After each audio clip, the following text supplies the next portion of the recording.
Hello everyone and welcome to Cherries Red Army YouTube channel. It's 45 minutes till kickoff and this is Lineups Live. The players have taken out to the turf for their pre-match warm-up and I've got John here with me and we're going to take a look at the lineups that have just been released prior to kickoff. How you doing, John?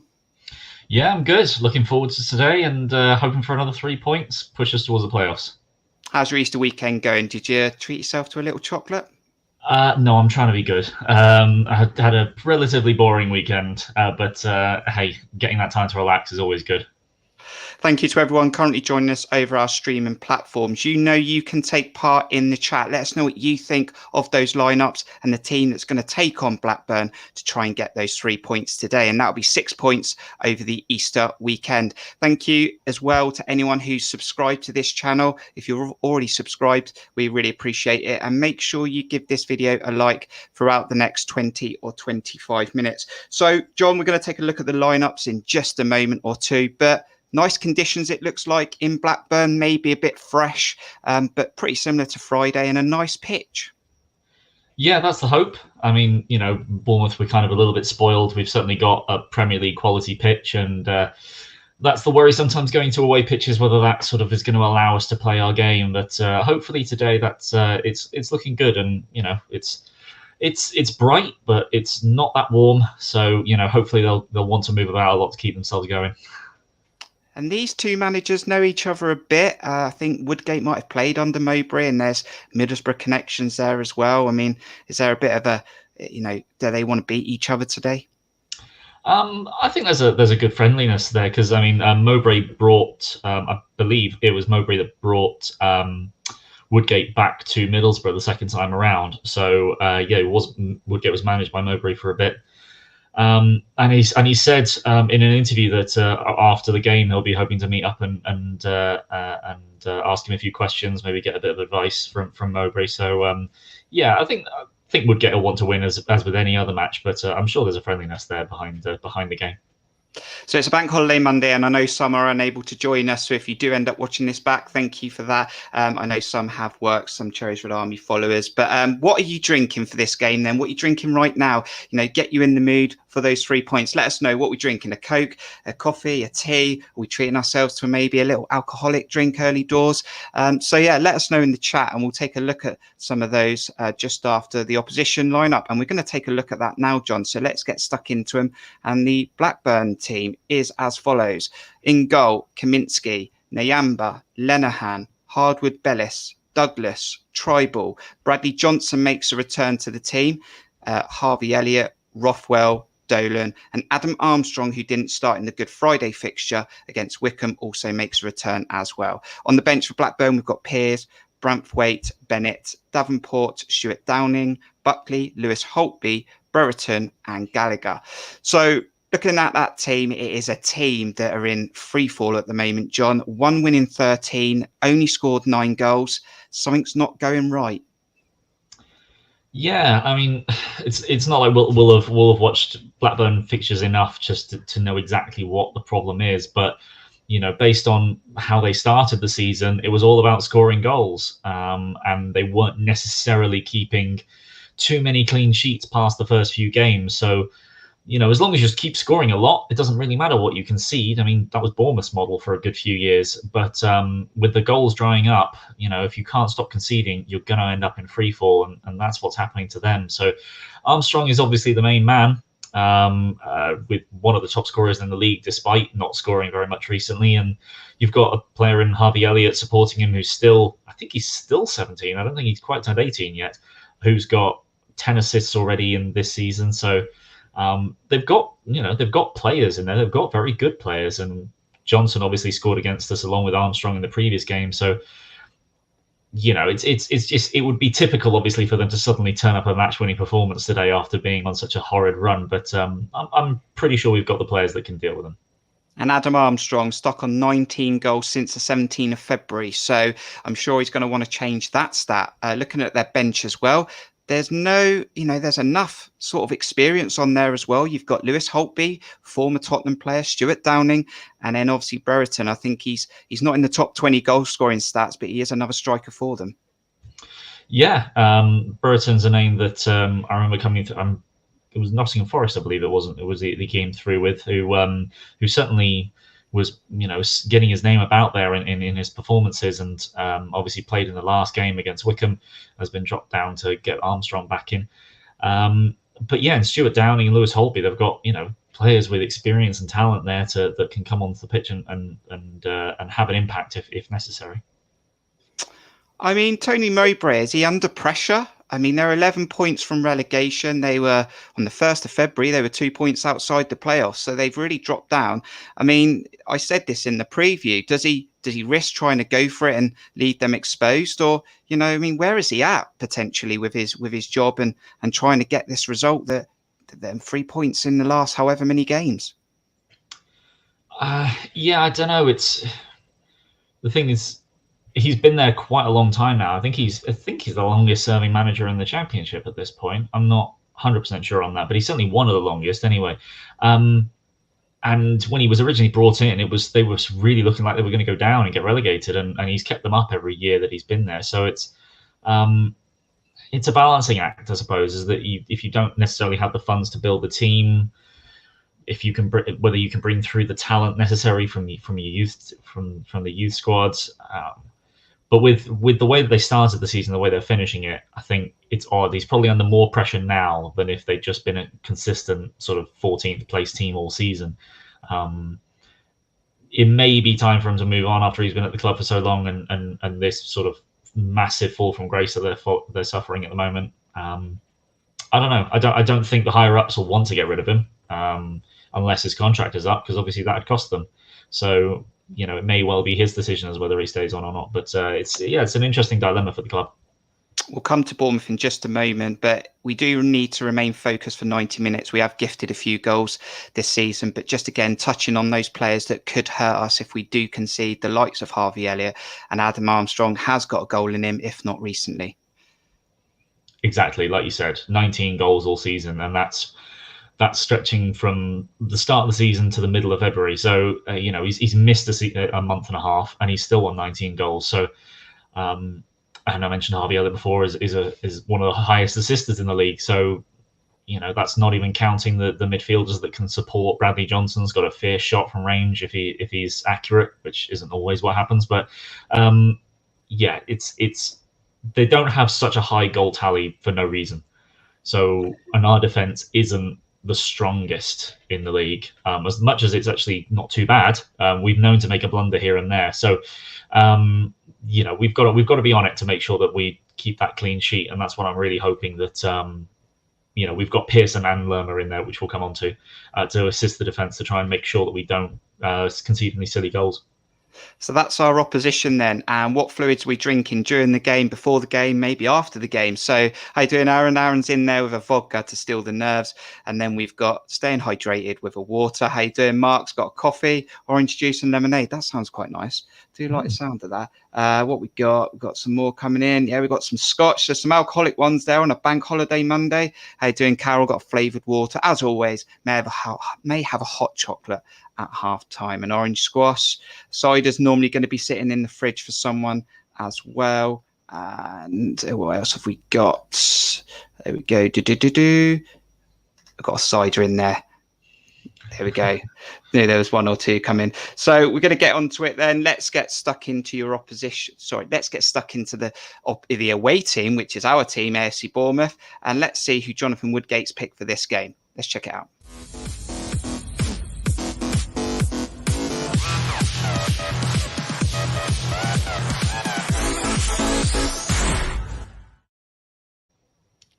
In goal, Asmir Begovic. Captain, Steve Cook. Lloyd Kelly. David Brooks makes a return to the team as well. Jeff Lerma, Dominic Solanke, Arnaud Danjuma, Adam Smith, Cameron Carter-Vickers. Ben Pearson makes a return to the team, and Philip Billing. On the subs bench, Mark Travers, Jack Stacey, Chris Mepham, Diego Rico, Wilshere, Roro Riquelme, Jaden Anthony, Shane Long, and Sam Surridge. So, John, 3 changes from Friday. David Brooks comes in for Stanislas and no Stanislas on the bench. Lloyd Kelly replaces Rico and Ben Pearson for Jack Wilshere. And a quick shout out to the Cherries Army match preview. Aaron and Dan, that's 100%, 10 out of 10. Yeah, that's well done for them. I was one off. I wasn't sure whether Brooks would start. I thought he might not be fit enough to start and be on the bench. But fair play, they got that one bang on. Yeah, really pleased with that. I think Jack Wilshere probably could do with the break. He started I think four maybe games in a row. So his longest stretch of starts for a while. And Ben Pearson can consider himself very unlucky to not have played more games with his performances that he's put in. And then at left back, you've got to look at Kelly as just a more consistent performer than Rico. And it certainly seems like someone that Woodgate trusts more in that position, and over the season has probably had better performances at left back than Rico. So that will make sense now that Kelly's had a bit of a rest after coming back from international break. And then Brooks is an interesting one, because last time he came back off from a long injury, we were pinning our entire hopes of a survival push on Brooks, and he didn't. It was very harsh for the fan base really to level so much pressure on him to perform, and it just wasn't really coming for him at the time. And this season he's had a couple of bursts of great performances, but similar to the whole team, he's very rarely put in a 90 when he's actually played. So I'd just like to see him come in and just have an impact here or there. I don't think he's going to set the game alight. I think it's going to just take him a little bit of time just to get used to playing with get used to being out on the pitch and playing again. But I'm hoping he has a good day. And I think, that squad is definitely capable of winning this game. And that's what we should be aiming for. A bit of a stat for you then. I'm not going to let you down. A lucky charm. Phil Billing, he scored 5 goals this season. And every time he scores, we win the football match. And 4 out of those 5 goals have been the first goal in the game. And he is our player in form at the moment. I mean, we're looking for him to be proactive again and float between the lines and give us that little bit of creativity that he's given lately. Yeah, Phil Billing, he doesn't score tap-ins, does he? Yeah, it's. I just really like the way that Billing plays that position, because he finds himself a little bit deeper at times, and defensively he does actually sort of puts in a nice tackle, gets himself in the right spots at times, and is not only is he useful for pressing further up the pitch, but also just to have someone that's 6'4" that far forward, it means that you're more likely to win your headers as well and your knockdowns, and just. The kind of ball that he plays to set up other people as well. He's not just a goal scorer. He's only got 2 assists this season, maybe 3, but he's certainly got an eye for a pass as well. So yeah, I mean, Billing is just becoming almost like a talisman of the team at this rate. It's not quite the luxury that Danjuma is, but he certainly provides something different going forward that I don't really think any other team in the league has, apart from maybe Kiefer Moore, but he plays that position differently because obviously he's a striker. So yeah, it's great to have him there. Is it good to see that Blackburn, going slightly back to them, but both teams have got a key player out in Lewis Cook and Bradley Dack. They're game changers as well. I mean, your thoughts on them, but also that back four, is that probably the strongest back four that we have? Yeah, I would say so. I think defensively, Adam Smith is a little bit better than Jack Stacey, but in terms of pace and recovery pace, I'd say Stacey's got that over Smith, with Smith being 29-30 at this point. So, and going forward, I think Stacey might be a little bit better than Smith, but Stacey's final ball in the last game wasn't exactly there for that cross. So, I would say certainly defensively, it's our strongest back four. And as for Dack and Cook, I mean, they fulfill different roles in the side. Bradley Dack is more of is seen as one of the players, particularly from midfield, that's going to get you goals. In Dack, he's a very popular player in for the Blackburn fans, as far as I'm aware. And it's a shame that he's pulled a second cruciate injury, just like Lewis Cook has. Whereas Lewis Cook is obviously more of a playmaker. He's more the guy that's going to put. He's more likely to get the second assist than he is to get an assist or a goal. Of course, when he does score, it's well worth the wait. But yeah, it's 2 big players for both teams that are out. But we do have a much deeper squad and much more capable of dealing with a loss in a position. You can see the SofaScore lineups formation that they've put on their app. Let's imagine then, probably gone just past half time, maybe 50, 60 minutes into the game, we're winning 1 or 2-0. Do you foresee Jonathan Woodgate then doubling up with 2 fullbacks on both wings and Rico and Kelly down one side and Adam Smith and Jack Stacey on the other? You could see it. Particularly, I mean, I'd say particularly if it was 2-0 or 3-1 or 3-0, but I mean, I could see him do it at 1-0, to be honest. It's Jack Woodgate. The Woodgate does makes occasionally, defensive changes, I think, a little bit too early for my liking at times. But David Brooks is definitely not going to make it past, say, an hour. He's not going to risk him. So I could easily see Stacey come on for Brooks instead of Riquelme. And then on the left, it's unlikely that Danjuma is ever going to get taken off. I think he always plays. He's played 90 minutes for how many games in a row? So maybe it would be, I don't know, Danjuma moving up front with Solanke and another player coming off and Rico going on the left. But I could certainly see him make sure that he's packed the wings with fullbacks. The only thing I would say is that because Blackburn play a 4-3-3, I'm not sure how much they really use width in their play, but we'll see what happens in the match. So there's a couple of stats that AFC Bournemouth can attack today and they can break. Now, the first one is Dominic Solanke. Put it out there, over 5 years now. Can he score 2 consecutive club games in a row and put that stat to bed, John? I'm going to go with yes. I think he will.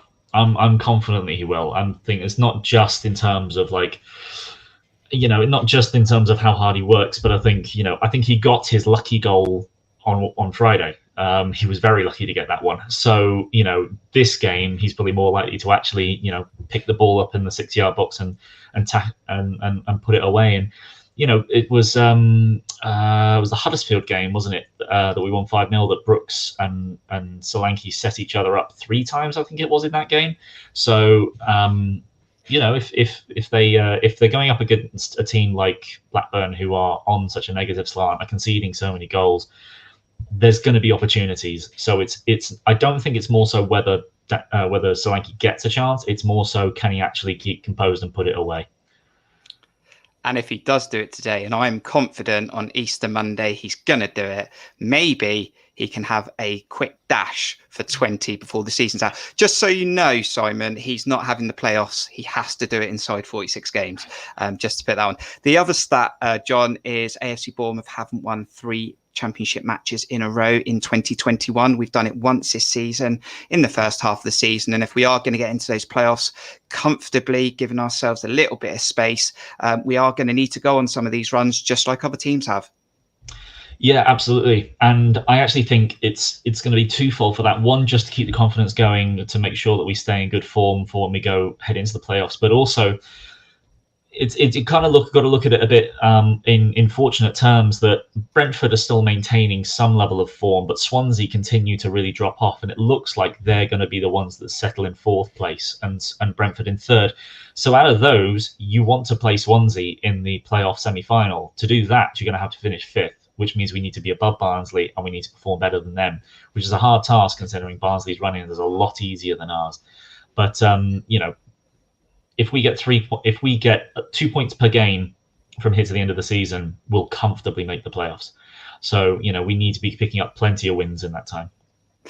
25 minutes till kickoff then. This is your opportunity to get your score predictions in the chat. Let us know what you think the score will be come 5 o'clock. Do that right now. We're going to have a 20-second break. It's your opportunity to make sure you hit that thumbs up button and also subscribe if you haven't already. We're going to come back, take a look at the other fixtures today, and we'll also take a look at the league table and those score predictions that you have. Come on, go and hit those thumb button and subscribe.